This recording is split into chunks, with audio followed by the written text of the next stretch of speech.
Не знам како да се одбранам од овој наплив на емоции, позитивни емоции кои што ме траат уште од сабајлето па до сега, но впрочем кога идат од Бога тие се толку агресивни што не може да се справи со нив. Така да мислам дека да си во вода преку глава ако си ќе се задушиш, но ова некако како да ти дава уште повеќе сила и посакуваш уште повеќе и повеќе. Добро, сакам да ве поздравам и вас ова попладне. Исто и тука ми е радост, како што реков и во Кочани, да бидам заедно со вас и заедно да ја проучуваме и да ја споделиме Божјата реч, она што Бог го спремил за нас денеска.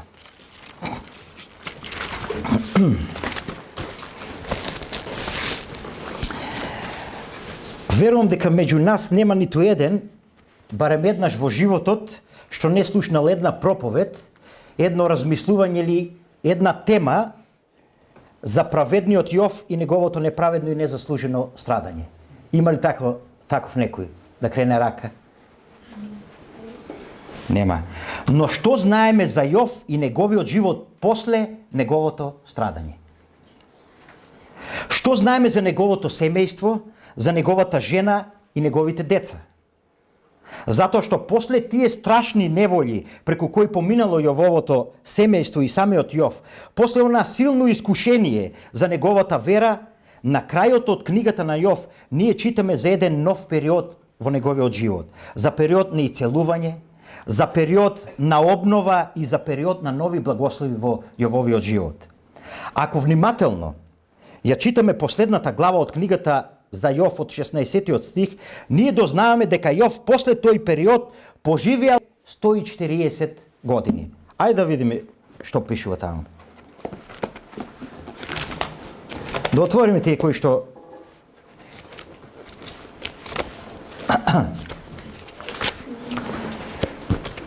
16 стих од последната глава. После тоа Јов доживеа 140 години и ги виде своите деца и децата на своите деца до четвртото колено. Мора многу работи да се случиле во овие 140 години. Но како почнал тој нов за нас не така добро познат период во Јововиот живот? 10 стих од истата глава, 42-та, 10 стих, еве што кажува, односно, 10 стих од 42-та глава. И Господ го врати Јова во поранешната состојба, зашто се застапи за своите пријатели, па му го удвои она што го имаше. Вториот дел од 12 стих пишува: стадата му броја 14.000 овци, 6.000 камили, 1.000 двојки волови и 1.000 ослици. И 13 стих пишува: имаше 7 синови и 3 керки.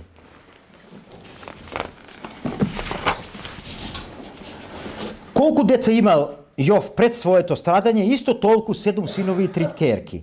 Меѓутоа, интересно е дека во целата книга од Јов ние не наоѓаме имења ниту на неговите синови, ниту на неговите керки, дури и на неговата жена. И тогаш како вистинско изненадување доаѓа 14 стих. Како вистинско изненадување доаѓа 14 стих. Што пишува таму? И 15 ќе го читаме. На првата и го даде името Емима, на втората Касија или Кесија, а на третата Керена Пуха. Во целиот тој крај немаше жени толку убави како Јововите керки. И таткото им даде еднакво наследство како и на нивните браќа. Не знам дали некоја сте застанале кај овие стихови и би си поставиле прашањето кое што јас си го постави сам на себе, додека проучував ова последна глава од книгата за Јов. Јас се запрашав, зошто сега одеднаш се спомнуваат имињата на трите Јовови керки, зошто воопшто се спомнуваат имињата на черките, а не имињата на синовите? Зошто имињата на Јововите други ќерки, а не и на првите? Кои исто така неправедно страдале и загинале.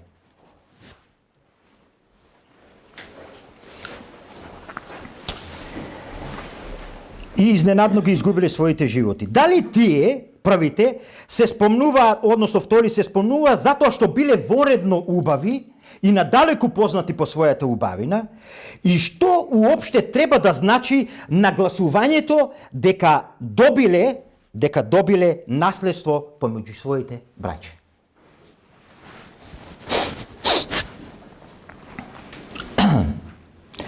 Тоа беа се прашања кои го заокупира моето внимание. Јас пробав да направим едно лично истражување од разни проповеди, по разни лексикони и така натаму, да си одговорам сам на себе. И она што го пронајдов, сакам сега да го споделам и со вас.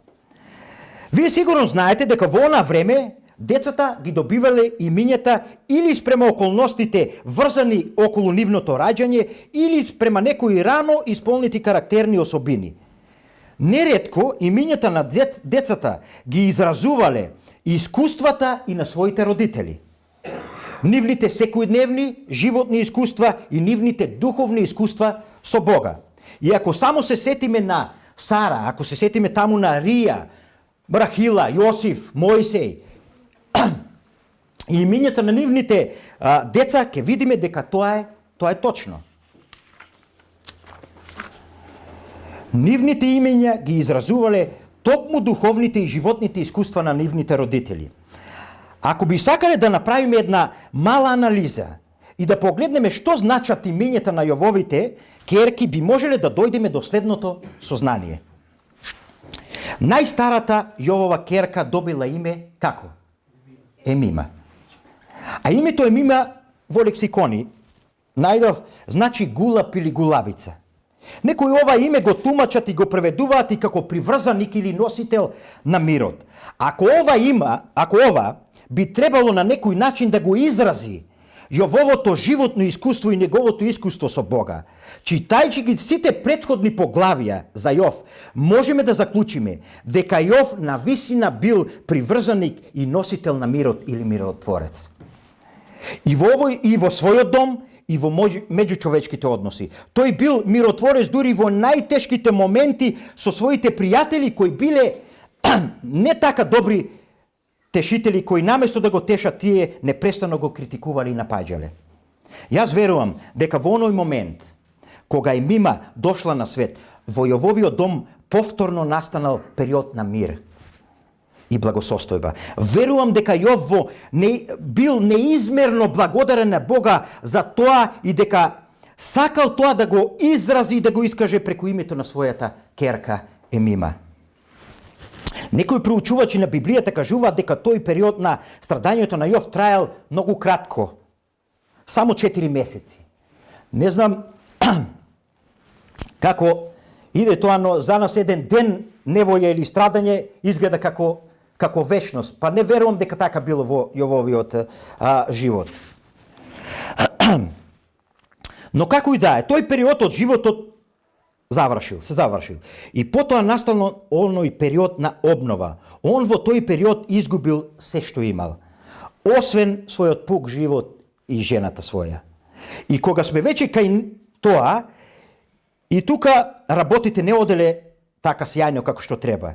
И може би ова период на мир, период на обнова во однос со својата жена, после многу напнатост, после многу недоразбирања со неа. После незамисливото внатрешно страдање, заради постојаното расправање и препирање со неговата жена, со доаѓањето на Емима настанал и мир. Она била слика, Емима, на татковиот на Јововиот мир, но исто така и символ на Божиот мир во нивниот дом, во нивното семејство и во Јововото срце. И потоа на свет дошла втората ќерка. Не одело тоа така брагу и лесно. Јов добил 10 деца, но за тоа било потребно најмалку 10 години, ако не и повеќе. Кога на свет дошла втората ќерка, таа го добила името Кесија или Касија. А тоа име е поврзано со касиум, многу ценет и скап мирис. Касија е, ако добро се сеќавате, кој имате читано, била составен дел на светото масло за помазание, за помазување на свештениците. И затоа кога читаме таму во втора Мојсиева да видиме што пишува, ќе читаме од српскиот превод. Втора Мојсиева, читаме 30 глава, 23 до 25 стих. Еве таму што пишува. Узми мириса најболјих, смирне најчистие 500 сикела и цимета миросавога пола толико 250 и иџирота такоđe 250 и касие 500 мjerом светом и улја маслинова 1 ин. Касија била и многу скапуцен парфем и мирис, кој можеле да го имаат само многу богати луѓе и цареви. Се кажува нивната облека била прскана со мирис од касија. Кога псалмистот го опишува Исус како цар на царевите, небески цар, тој ја користи токму таа слика. И затоа во 45-тиот псалам, во 8 стих, ние можеме да го прочитаме следново. На смирна, алој и касија мирисаа твоите облеки. Касија како парфем се правела од тенка кора на дрво, тоа дрво било многу слично на дрвото цимет од родот на ловорот и растело во Индија и Арабија.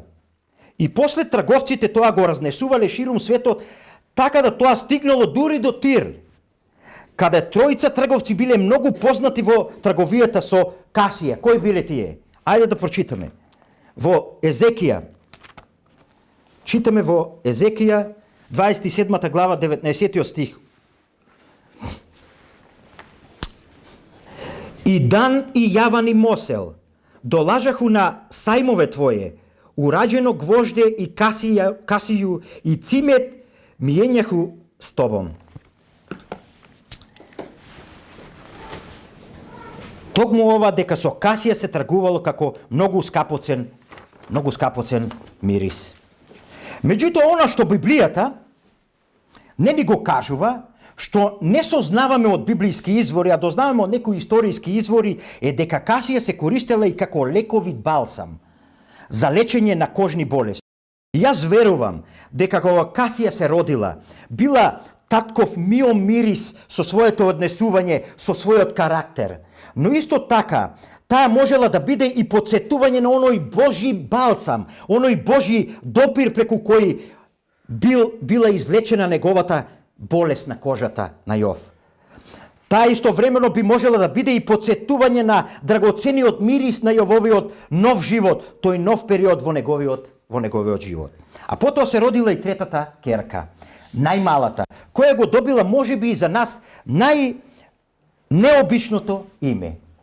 Керена Пуха.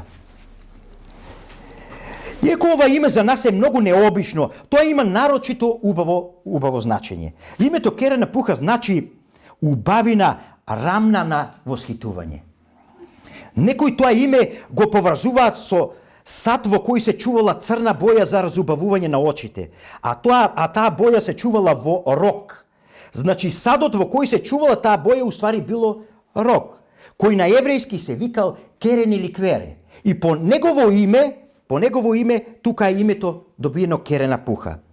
Како и да е, ова име е поврзано со убавината и со поимот убавина. И веројатно во времето на нејзиното раѓање, Јововиот живот повторно бил убав и повторно вреден за восхитување. Веројатно луѓето околу него тоа можеле повторно да го приметат и да му оддадат на Бога фала за тоа. Сега Јов можел повторно да ужива во Божите благослови и убавината на животот. И кога ова го дозна за своите имиња, тоа на некој начин ја задоволи мојата радознала желба, но се уште не можев да најдам одговор на оној последен дел на крајот од оној 15 стих, каде се кажува: и таткото им даде еднакво наследство како и на нивните браќа. Зошто е тоа толку важно, што морало да биде запишено во Божјата реч во Библијата? Во Библијата постојат уште само 2 места на кои е нагласено дека ќерките добиле наследство. Кои се тие? Знаеме ли?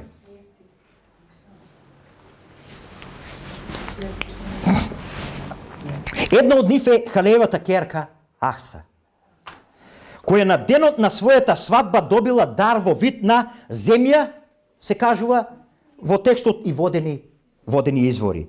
Во она време наследството обично го добивале синовите. Черките добивале само некој покретен имот, кој што лесно можеле да го пренесат кај младоженецот дома. Меѓутоа Ахса, халеевата керка, добила недвижен имот. Добила земја и добила извори долни и горни, кажува извештајот. Потоа Салпадовите керки се тука. Мала, Лија, Егла, Мелха и Терса, тука се спомнати.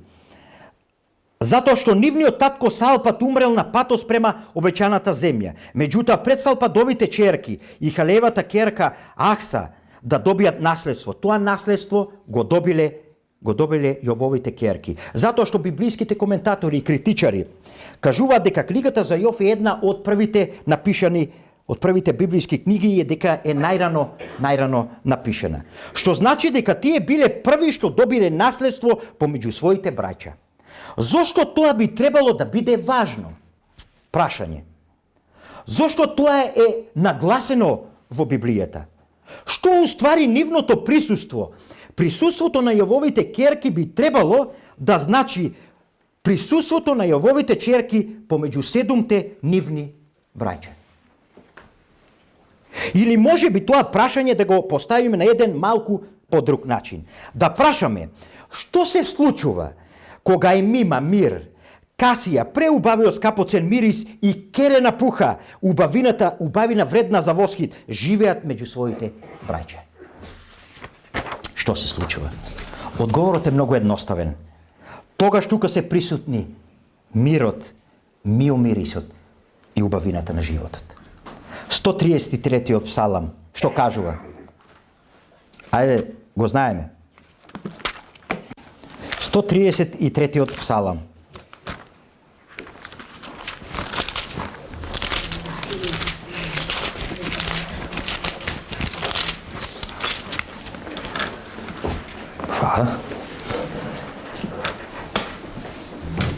Ај, од тук ќе читаме од нашата. Ајде, некој ако го има најдер, може да го прочита. Целиот псалам. Ајде, целиот псалам. Ете колку е добро и колку е мило кога браќата живеат заедно. Како скапоцено масло на главата, што слегуваше низ брадата, низ Арановата брада, што слегуваше по работ на неговата облека, како роса од Хермон, што слегуваше на горите Сионски. Таму Господ го дава својот благослов, живот до века. Амин. Благодарам. Во овој краток, но добро познат псалам, неколку клучни зборови уште на самиот почеток се истакнуваат и го привлекуваат нашето внимание. Тоа се зборовите добро или убаво, мило или красно во некој преводи, потоа масло, па потоа роса и на крајот, што? Благослов и живот. Врзано за имињата на Јововите керки, а применето на нас денес, на нашиот секојдневен и нашиот духовен живот, тоа би значело и би гласело вака. Кога луѓето во друштвото, кога луѓето во семејството, кога луѓето во црквата живеат сложно како браќа, во братска љубов, тогаш тука е присутна керена пуха, убавината на животот. Кога луѓето живеат во слога, тогаш тука е присутна и Касија, доброто масло за свештеничко помазание, свет миомирис кој бргу се шири и кој надалеку се чувствува. Кога луѓето живеат во слога, тука тогаш е присутна и Емима, драги браќи и сестри, мир, кој како освежувачка роса слегува од Хермон и донесува обнова и освежување на животот. А сето тоа заедно е доказ на еден благословен живот кој само Господ го дава. Кога ние сме врзани за Бога, драги браќи, верни на Бога, и кога живееме во склад со неговата откриена волја и неговите заповеди, во нашиот живот влегува мир. Оној Божи небесен мир. Кога сме во мир со Бога, кога сме во мир со нашите ближни, тогаш нашиот живот почнува да мириса, драги браќи и сестри. Тогаш нашиот живот почнува да мириса. Почнува да мириса пријатно и постанува мио мирис за живот. Како што кажува оној добар познат стих во 2 Коринтијаните 2 глава. Ајде да прочитаме што пишува таму. 2 Коринтијаните. Односно 2 Коринтијаните 2 глава. Ако го нашол некој, читаме од 14 до 16 стих. Но да му благодариме на Бога кој секогаш не води во неговата победа во Христа и на секое место преку нас го шири мирисот на своето познавање. Ајде до 16. Зашто ние сме пред Бога Христов пријатен мирис меѓу оние кои се спасуваат и меѓу оние кои загинуваат. Драги браќи и сестри, а кога нашиот живот е исполнет со тој свет и пријатен Христов мирис, мио мирис за живот, сладок мирис за живот, тогаш тој постанува гледка на невидена убавина и лепота. И за сите оние кои го наблюдуваат, го посматраат, он останува таков и тогаш кога во нашиот живот ќе дојдат неволи, проблеми, потешкоти и страдања. Емима, Кесија и Керена Пуха биле слика на татковиот живот после неговото страдање. Прашањето кое сакам да ви го поставам на сите нас за размислување денес е: дали сме ти и јас, брате? Дали сме ние слика на нашиот небесен татко? И покрај сите оние проблеми, неволи, потешкоти кои доаѓаат во нашиот живот и преку кои ние мораме да поминеме, дали ние без разлика на проблемите на луѓето околу себе им шириме мир? Небесен мир, Божи мир кој само Бог го дава. И може би последното и може би најважното прашање: дали нашиот христијански живот е убавина вредна за восхит, која неодоливо ги привлекува луѓето околу себе? Вие знаете дека ние луѓето, кога ќе осетиме некој пријатен мирис, без разлика тоа дали доаѓа од некој цвет, или овошки, или од некоја личност, ние сакаме да го вдишиме тој мирис. Така ли е? Дали нашиот христијански живот мирисе на еден таков пријатен мирис? Па луѓето кога поминуваат покрај нас, посакаат да го вдишат длабоко и да го имаат во себе. И дали нашиот христијански живот постанува убавина вредна за восхитување? Не знам како е кај вас тука во Штип, но знаејќи ги приликите во нашиот град, а сигурно и тука не е слично, во нашиот град, во Кавадарци, луѓето сакаат да се завртат на убава гледка, на убава личност, да уште еднаш тоа го видат. Дали луѓето, кога се наоѓаме во нивна близина, се завратуваат на нашата убавина, на нашиот духовен живот, на нашиот христијански карактер? Дали сакаат уште еднаш да не погледнат и подобро да не видат и да дојдат кај оној кој е извор на таа убавина на нашиот живот? Дали ние неодоливо ги привлекуваме луѓето кон нашиот Господ? Јас не знам каков е вашиот моментален одговор на сите овие прашања, но моја молитва е, драги браќи и сестри, да настојуваме да бидеме како Емима, како Касија и Керена Пуха, да носиме мир, да шириме мио мирис и да покажуваме убавина на овој вознемирен, напатен и помалку груб свет.